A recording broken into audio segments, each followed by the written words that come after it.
नमस्कार। Vision IAS के news today के इस अंक में आप सभी का स्वागत है। इस अंक में हम आपके लिए लेकर आए हैं यूपीएससी परीक्षा की दृष्टि से महत्वपूर्ण कुछ अहम खबरें। इस अंक के साथ मैं हूँ दिव्या सिंह। आइए सबसे पहले बात करते हैं इस अंक की हेडलाइंस के बारे में। तमिलनाडु ने राज्यों में मामलों की जांच के लिए सीबीआई को दी गई सामान्य सहमति को वापस ले लिया है। संयुक्त राष्ट्र मानवाधिकार परिषद ने the global trends force displacement in 2022 शीर्षक से रिपोर्ट जारी की। चक्रवात के प्रभावों के शमन और आपदा प्रबंधन की होगी बात। एक रिपोर्ट के मुताबिक विरोध प्रदर्शनों पर अंकुश लगाने के लिए पिछले 3 वर्षों में सबसे ज्यादा बार इंटरनेट शटडाउन किए गए। स्किल इम्पैक्ट बॉन्ड पहल के माध्यम से पहली बार नौकरी के इच्छुक लगभग 18,000 लोगों को कौशल प्रशिक्षण प्रदान किया गया। 22वां विधि आयोग समान नागरिक संहिता पर सार्वजनिक एवं धार्मिक संगठनों की राय जानना चाहता है। और आइए अब खबरों पर विस्तार से चर्चा करते हैं। इस अंक की पहली खबर केंद्र राज्य संबंधों पर आधारित है। तमिलनाडु ने राज्यों में मामलों की जांच के लिए सीबीआई को दी गई सामान्य सहमति को वापस ले लिया है। केंद्रीय अन्वेषण ब्यूरो दिल्ली विशेष पुलिस स्थापन अधिनियम 1946 से अपनी शक्तियां प्राप्त करता रहा है। इस अधिनियम के मुताबिक सीबीआई को किसी राज्य में जांच करने के लिए संबंधित राज्य सरकार से पूर्व अनुमति लेनी पड़ती है। राज्य सरकार द्वारा सीबीआई को दी गई सहमति सामान्य या फिर केस विशिष्ट हो सकती है। आमतौर पर राज्य सरकार द्वारा अपने राज्यों में केंद्र सरकार के कर्मचारियों के खिलाफ भ्रष्टाचार के मामलों की निर्बाध जांच करने के लिए सीबीआई की मदद करने के लिए सामान्य सहमति दी जाती है। सामान्य सहमति वास्तव में स्वतः सहमति होती है। हाल ही में कुछ राज्यों ने सीबीआई को दी गई सामान्य सहमति वापस ले ली है। इनमें पश्चिम बंगाल, मिजोरम, पंजाब जैसे राज्य शामिल हैं। केस विशिष्ट सहमति के मामले में सीबीआई को हर मामले में जांच आरंभ करने से पहले राज्य सरकार को आवेदन करना होता है। यदि विशिष्ट सहमति नहीं दी जाती है तो सीबीआई अधिकारियों के पास संबंधित राज्य में प्रवेश करने पर पुलिस की शक्ति प्राप्त नहीं होती। अब सामान्य सहमति के संबंध में कुछ अपवाद भी हैं, जैसे कि सर्वोच्च न्यायालय और उच्च न्यायालय राज्य की सहमति के बिना भी सीबीआई को देश में कहीं भी अपराध की जांच करने का आदेश दे सकते हैं। उन मामलों में जहां पर कोई व्यक्ति रिश्वत लेते रंगे हाथों पकड़ा गया हो, वहां जांच के लिए सामान्य सहमति संबंधी प्रावधान लागू नहीं होंगे। इसके अलावा सामान्य सहमति को वापस लेने से उन मामलों पर कोई प्रभाव नहीं पड़ता है जिनकी जांच पहले से ही चल रही हो। संयुक्त राष्ट्र मानवाधिकार परिषद ने the global trends force displacement in 2022 शीर्षक से रिपोर्ट जारी की है। ये रिपोर्ट जिनके बारे में डेटा प्रदान करती है उनमें शामिल हैं शरण चाहने वाले शरणार्थी, आंतरिक रूप से विस्थापित व्यक्ति, राष्ट्रविहीन व्यक्ति और अपने मूल देश या क्षेत्र में वापस लौट गए व्यक्ति। इस रिपोर्ट में ये कहा गया है कि दुनिया भर में लगभग 108.4 मिलियन लोगों को जबरन विस्थापित किया गया है। इसके लिए उत्तरदायी कारण है लोगों का उत्पीड़न, संघर्ष, हिंसा, मानवाधिकारों का उल्लंघन आदि। वर्ष 2022 में सामाजिक और जलवायु संकट के कारण जबरन पलायन करने वाले लोगों की संख्या 2021 की तुलना में 21% ज्यादा थी। ये पलायन की अब तक की सबसे तीव्र वृद्धि है। जबरन स्थापित किए गए लोगों में 30% बच्चे थे। निम्न और मध्यम आय वाले देशों ने विश्व के 76% शरणार्थियों को शरण दी हुई है। विश्व में लगभग 4.4 मिलियन लोग राष्ट्रविहीन हैं या उनकी राष्ट्रीयता निश्चित नहीं है। यह आंकड़ा 2021 की तुलना में 2% ज्यादा है। वर्ष 2022 में 6 मिलियन विस्थापित लोग अपने मूल देशों या फिर क्षेत्रों में वापस लौट आए हैं। और इन्हीं सभी समस्याओं को देखते हुए रिपोर्ट में कुछ सिफारिशें भी की गई, जैसे कि स्वेच्छा से मूल देश में वापसी और किसी तीसरे देश में पुनर्वास जैसे स्थायी समाधान चरणबद्ध तरीके से किए जा सकते हैं। इसके अलावा शरणार्थियों की क्षमता का निर्माण कर उन्हें आत्मनिर्भर बनाने पर ध्यान केंद्रित करना चाहिए। साथ ही मेजबान देशों पर दबाव को कम करने पर भी बल देना चाहिए। रिपोर्ट में ये भी सिफारिश की गई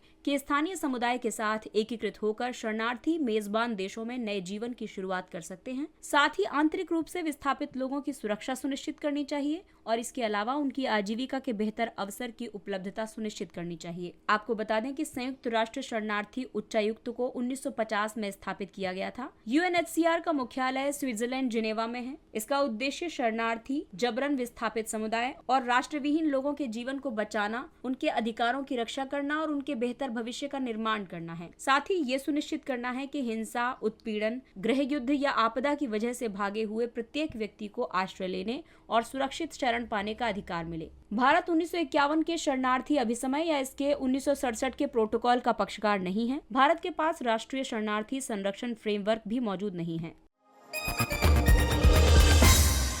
और आइए अब बात करते हैं चक्रवात की। हाल ही में बिपरजॉय चक्रवात बहुत ही ज्यादा चर्चा में रहा, तो बात करेंगे चक्रवात के प्रभावों के शमन और आपदा प्रबंधन के बारे में। गुजरात के सौराष्ट्र और कच्छ के क्षेत्र से चक्रवात बिपरजॉय के टकराने की संभावना बढ़ गई थी और इसे देखते हुए भारतीय नौसेना मानवीय सहायता और आपदा राहत की तैयारी कर रही थी। राष्ट्रीय आपदा प्रबंधन प्राधिकरण ने चक्रवात आपदा प्रबंधन के लिए व्यापक दिशा निर्देश तैयार किए हैं।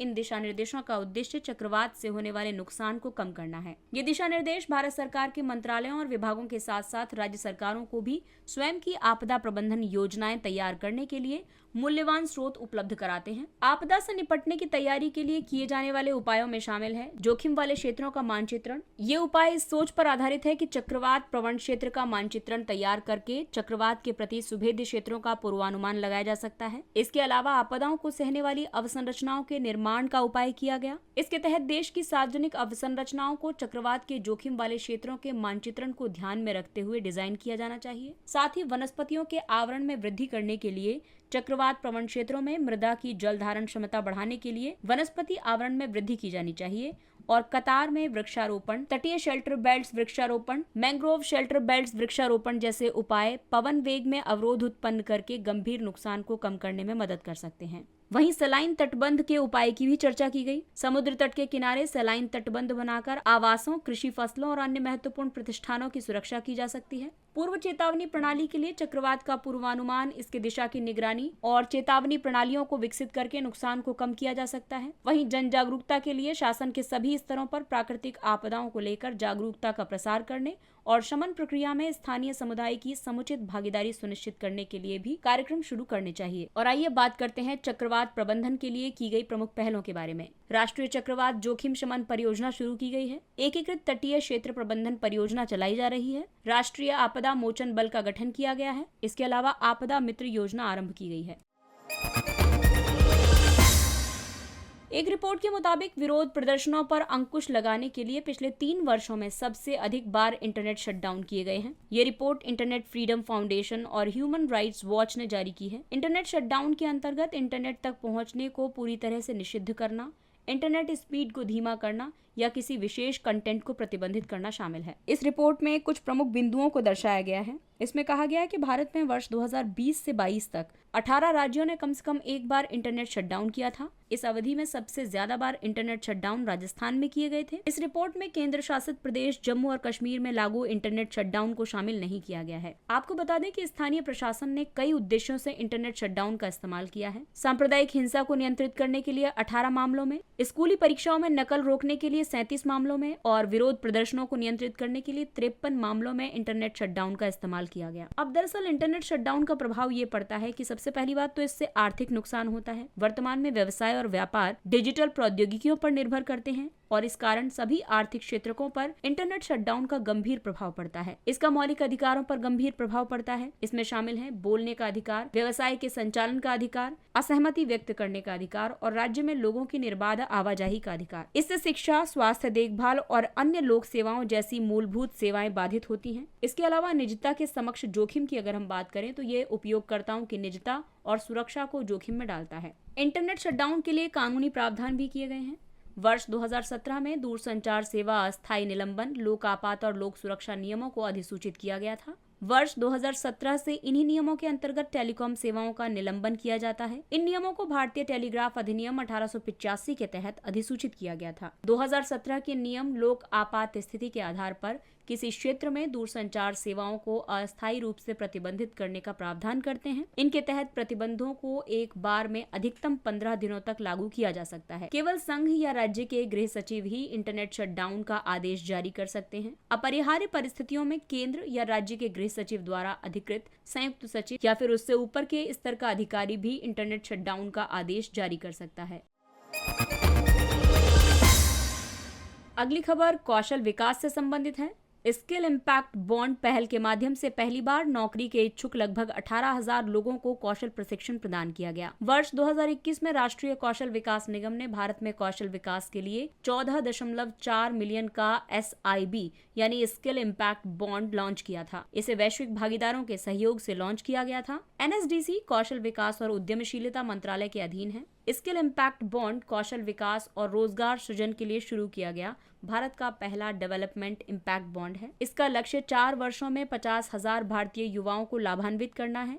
इनमें से 60% लाभार्थी महिलाएं होंगी। ये भारत में कौशल विकास और रोजगार क्षेत्र में सार्वजनिक निजी भागीदारी मॉडल पर आधारित एक प्रमुख पहल है। इसमें इनपुट्स की तुलना में प्रदर्शन और परिणामों पर अधिक ध्यान केंद्रित किया गया है। स्किल इम्पैक्ट बॉन्ड पहल का महत्व इसलिए भी है क्योंकि इससे महिलाओं और रोजगार पर कोविड-19 महामारी के नकारात्मक प्रभाव को कम करने में मदद मिलेगी। महिलाओं के कार्यबल में बने रहने के समक्ष आने वाली बाधाओं को दूर करने में सहायता मिलेगी। इसके तहत प्रशिक्षण प्राप्त करने वाले युवाओं को मात्र प्रशिक्षण प्रमाण पत्र देने की बजाय रोजगार उपलब्ध कराने पर जोर दिया जा रहा है। परिणाम प्राप्त करने पर ध्यान केंद्रित करने से निजी क्षेत्र की पूंजी और विशेषज्ञता का लाभ उठाया जा सकेगा।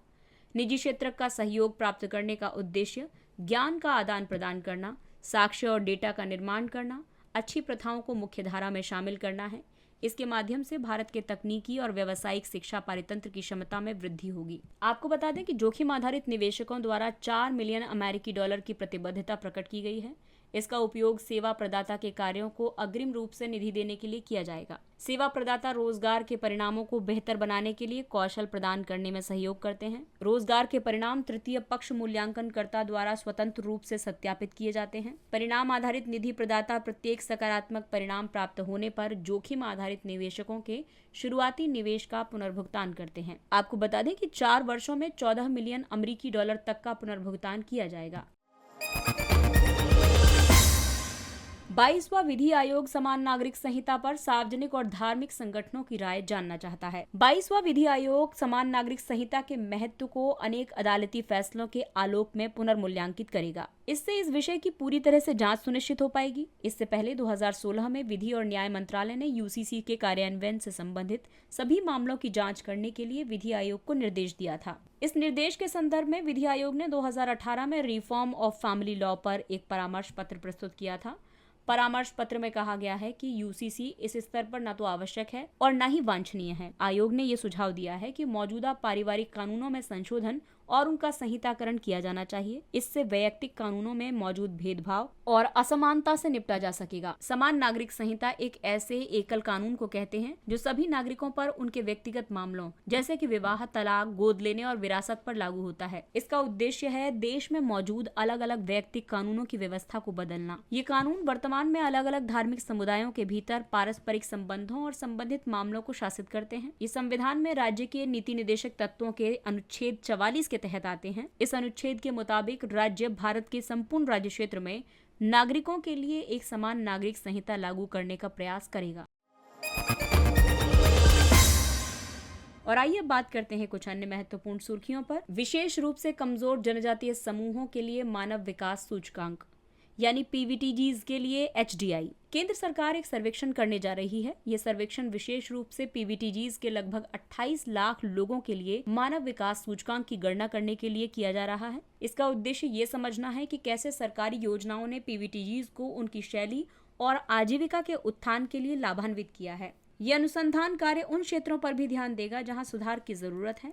पीवीटीजीज जनजातियों के बीच सबसे कमजोर वर्ग है। ये अलग थलग, दूरस्थ तथा दुर्गम क्षेत्रों में छोटी और बिखरी हुई बस्तियों या अधिवासों में रहते हैं। अंतर्राष्ट्रीय ऊर्जा एजेंसी ने कहा है कि वो भारत को शामिल करने के लिए अपनी सभी सदस्यता शर्तों की समीक्षा करेगा। भारत 2017 से आईईए का एक एसोसिएट सदस्य है। इस सदस्यता के लिए मानदंड ये भी है कि इसकी सदस्यता के लिए उम्मीदवार को ओईसीडी का सदस्य होना चाहिए। सदस्य देशों को कम से कम 90 दिनों के निवल आयात के बराबर तेल भंडार स्तर सुनिश्चित करने की आवश्यकता होती है। इसके अलावा राष्ट्रीय तेल की खपत को 10% तक कम करने के लिए एक मांग नियंत्रण कार्यक्रम होना चाहिए। आईईए की स्थापना 1974 में तेल आपूर्ति की सुरक्षा सुनिश्चित करने के लिए की गई थी। ये 31 सदस्य देशों, 11 एसोसिएट सदस्य देशों और 4 एक्सेशन देशों से मिलकर बना है। ग्रेट इंडियन बस्टर्ड यानी गोडावण। ग्रेट इंडियन बस्टर्ड भारतीय उपमहाद्वीप की स्थानीय प्रजाति है। ये शुष्क और अर्धशुष्क घास के मैदान, कांटेदार झाड़ियों वाला खुला क्षेत्र, लंबे घासों से युक्त कृषि भूमि क्षेत्र आदि में पाया जाता है। ये एक सर्वाहारी पक्षी है। भारत में इस प्रजाति की वर्तमान व्यवहार्य आबादी 100 से 125 के बीच है। ये प्रजाति मुख्य रूप से राजस्थान के थार रेगिस्तान में पाई जाती है। IUCN की स्थिति में ये क्रिटिकली एंडेंजर्ड है। ग्रेट इंडियन बस्टर्ड के समक्ष काफी खतरे हैं। दरअसल कृषि के विस्तार की वजह से इनके पर्यावासों को नुकसान हुआ और उनमें बदलाव आ रहा है। इसके अलावा हाई टेंशन बिजली के तारों के साथ टकराव का खतरा है। साथ ही तेजी से चलने वाले वाहनों और गाँव के आवारा कुत्तों से भी इन्हें खतरा है। सोनई नदी। भारत और बांग्लादेश के सीमा बल सोनई नदी पर एक बैली ब्रिज बनाने पर सहमत हुए हैं। ये नदी असम से निकलती है। इसे बराक नदी प्रणाली का एक हिस्सा माना जाता है। ये बराक नदी के बाएं तट की एकमात्र सहायक नदी है। ये दुगरी पार गांव में बराक से मिलती है। ये बराक में विलीन होने से पहले लगभग 145 किलोमीटर तक बहती है। इसका जलग्रहण क्षेत्र लगभग 2875 वर्ग किलोमीटर है। बराक भूबन वन्यजीव अभयारण्य बराक और सोनई नदियों के बीच स्थित है। जैव उत्तेजक पदार्थ बायोस्टिमुलेंट्स। कृषि मंत्रालय ने जैव उत्तेजक पदार्थों के पंजीकरण के लिए आवश्यक डेटा और परीक्षण रिपोर्ट निर्दिष्ट करने वाले दिशा निर्देशों का मसौदा जारी किया है। किसी भी जैव उत्तेजक का निर्माण या आयात करने वाले व्यक्ति के लिए ऐसे जैव उत्तेजक को उर्वरक नियंत्रण संशोधन आदेश 2021 की अनुसूची 6 के तहत सूचीबद्ध कराना जरूरी है। जैव उत्तेजक कुछ विशेष सूक्ष्म जीवों सहित यौगिक पदार्थ और उत्पाद हैं, जिन्हें पौधों या बीजों या राइजोस्फीयर पर इस्तेमाल किए जाने पर ये फसलों की पादप कार्य की प्रक्रियाओं को विनियमित और तेज कर देते हैं। ये उत्पाद उर्वरकों की आवश्यकता को कम करते हैं। साथ ही ये पादप वृद्धि में सहायक होते हैं और जल एवं अजैविक तनावों के खिलाफ प्रतिरोध को बढ़ाते हैं। गुरुत्वाकर्षण लेंसिंग। हाल ही में खगोलविदों ने गुरुत्वाकर्षण लेंसिंग के कारण एक ही सुपरनोवा की बनी 4 छवियों को कैप्चर किया है। गुरुत्वाकर्षण लेंसिंग पृथ्वी से सीधी रेखा में स्थित किसी खगोलीय पिंड के पीछे उसी सीधी रेखा में स्थित स्रोत से आने वाले प्रकाश पर पड़ने वाला एक प्रभाव है। ये प्रभाव स्पेस टाइम की वक्रता के परिणाम स्वरूप उत्पन्न होता है। ये वक्रता उक्त खगोलीय पिंड के द्रव्यमान के कारण स्पेस और टाइम के तीनों आयामों के एक ही इकाई में संयुक्त होने से उत्पन्न होती है। इस गुरुत्वाकर्षण लेंसिंग के प्रभाव का एक महत्वपूर्ण परिणाम प्रकाश का आवर्धन यानी मैग्निफिकेशन है। इससे हम उन पिंडों का अवलोकन करने में सक्षम होते हैं जो या तो बहुत दूर हैं या फिर जिन्हें देख पाना लगभग असंभव है। पहली बार 1915 में अल्बर्ट आइंस्टीन ने इसका अनुमान लगाया था। एनसेलाड्स। नासा के कैसिनी अंतरिक्ष यान ने एनसेलाड्स के उष्ण जल के स्रोतों में फास्फोरस की खोज की है। फास्फोरस को डीएनए का निर्माण घटक माना जाता है। डीएनए क्रोमोसोम बनाते हैं और आनुवांशिक जानकारी रखते हैं। एनसेलाड शनि ग्रह का चंद्रमा है। ये शनि के सभी चंद्रमाओं में सबसे चमकीला है। ये शनि के बड़े और प्रमुख चंद्रमाओं में शनि से दूसरा निकटतम चंद्रमा है। ये एक बर्फीला चंद्रमा है। इसके क्रस्ट के नीचे तरल जल का विशाल महासागर स्थित है। एनसेलाड्स की बर्फ के कणों के पूर्ववर्ती विश्लेषण से पता चलता है कि इनमें सोडियम, पोटेशियम, क्लोरीन और कार्बोनेट युक्त यौगिकों की सांद्रता है। जनजातीय खेल महोत्सव। हाल ही में भुवनेश्वर के Kalinga institute of social science में पहला जनजातीय खेल महोत्सव संपन्न हुआ। इस खेल महोत्सव में 26 राज्यों के लगभग 5000 जनजातीय खिलाड़ियों ने भाग लिया। जनजातीय खेल महोत्सव भारत के जनजातीय समुदायों की समृद्ध और देशज खेल परंपराओं के प्रचार प्रसार के लिए एक मंच के रूप में कार्य करेगा। और आइए अब चर्चा करते हैं सुर्खियों में रहे स्थल के बारे में। बेलारूस, जिसकी राजधानी है मिन्स्क। रूस बेलारूस में रूसी परमाणु हथियार तैनात करने की योजना बना रहा है। बेलारूस पूर्वी यूरोप में एक स्थल रुद्ध देश है। इसकी सीमाएं उत्तर पश्चिम में लिथुआनिया और लातविया से, उत्तर और पूर्व में रूस से, दक्षिण में यूक्रेन से तथा पश्चिम में पोलैंड से लगती हैं। बेलारूस की प्रमुख नदियां हैं नीपर, ब्यारेजिना, प्रिपेट और मुखावेत्स। उच्चतम बिंदु है जार्जिंस्काया हिल और झीलें हैं नरच, ओस्वेस्कोए और द्रिस्ब्याती। और इस अंक में हम एक भूल सुधार भी करना चाहेंगे। दरअसल न्यूज टुडे 13 जून के अंक में था भौगोलिक संकेतक टैग उपशीर्षक, जिसमें उत्तर कर्नाटक के कुमता का उल्लेख किया गया है। सही जानकारी है कर्नाटक के उत्तर कन्नड़ जिले का कुमता। इसके साथ ही ये अंक समाप्त होता है। अगले अंक में फिर मुलाकात होगी कुछ अन्य महत्वपूर्ण खबरों के साथ। तब तक अपने लक्ष्य के लिए तत्पर रहिए और अगर आपको हमारा कंटेंट अच्छा लगता है तो इसे लाइक, सब्सक्राइब और शेयर जरूर करें। और अब हमें यानी विजन आईएएस की पूरी टीम को दीजिए इजाजत। नमस्कार।